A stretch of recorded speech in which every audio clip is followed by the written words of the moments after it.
Hi YouTube, welcome back to my channel. Now this is going to be a quick conversation with Cookie. I wanted to talk about the case of David Conley. This happened in Harris County, Texas on October the 7th, 2021.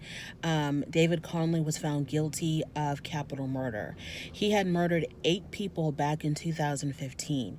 The 8 people included 6 children, 2 adults. One of the adults was his ex-girlfriend, Valerie Jackson, and her common law husband or boyfriend, live-in boyfriend, Dwayne Jackson. So back on August the 8th, 2015, David Conley, the defendant, had broken into the home of Valerie and Dwayne Jackson. He tied up the victims, all 6 children, including Valerie and her common law husband, Dwayne Jackson. He handcuffed them to their beds, and while he was being distracted, Valerie was able to somehow she got to her phone and she texted her mother that David was in the house and he had a gun, or David was in the house and had her at gunpoint. And so her mother ended up calling the police. The police didn't show up right away. So David Conley ended up murdering all 8 people that night. He shot the 8 children first, all of them in the back of the head, as they were handcuffed to their beds, and then he shot Valerie and Dwayne Jackson. Now, he made sure to kill Valerie last because he wanted her to witness her own children being murdered. Now, the reason why I wanted to talk about this case was because it's extremely heartbreaking that these 6 children were murdered in this way. And one of the 6 children, which was Valerie's oldest child, I think he was at the time 13 years old. This child was a child that she shared with the murderer, David Conley. So he had murdered his own son, shot him in the back of the head, including the 5 other children that Valerie had, either with Mr. Dwayne Jackson or with someone else. I'm not sure if those were the children that she shared with Dwayne Jackson. I'm pretty sure they were, but I'm not 100% certain. Now, I don't believe in the death penalty for a variety of reasons, but this is a case where if the death penalty was appropriate, it would be for this case. Now, Mr. David Conley, the defendant, did not get the death penalty.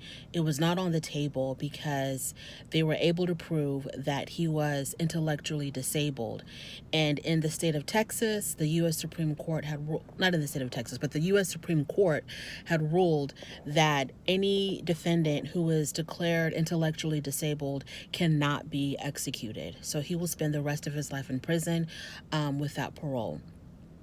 I just don't understand how someone can be so deranged, so evil, so inhuman that he would shoot 6 children in the back of the head in front of their own mother. And from the articles that I read during the trial, when they showed the pictures of the dead bodies, he didn't even blink an eye. Now, this is a very cold-hearted, very evil person.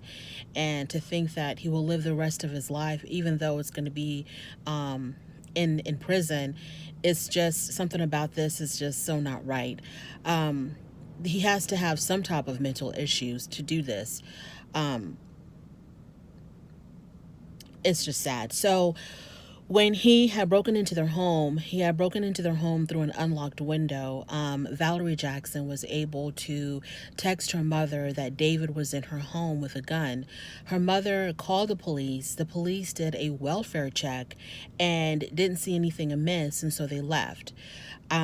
Relatives in the following days had requested for the police to go out to make sure that, to see if anything was wrong, because they hadn't heard from Valerie, plus the fact that she has sent this really, scary text to her mom. The police went to the residence 3 more times and still didn't do anything. Now, the 4th time that they went was when they decided to break into the home, and they only did that because through a window they saw one of the children's deceased bodies, and that's what prompted them to break into the home. And then they saw the rest of the victims, and I'm thinking that Mr. Conley was arrested soon after. It's just absolute. I don't understand. I can't even begin to fathom the terror that some people, that a child, that anyone would feel, knowing that you're about to be shot in the back of the head because you see your siblings being killed. And then I'm not sure exactly when he shot Mr. Dwayne Jackson, but for Valerie to witness her family, her children, her babies, and possibly her husband also being murdered, and knowing that she was next, I just don't even know, like, I can't even begin to fathom what someone must go through. And to do this, to kill his own child on top of all that, like I said, if there was ever a crime that was fit for the death penalty, this is it.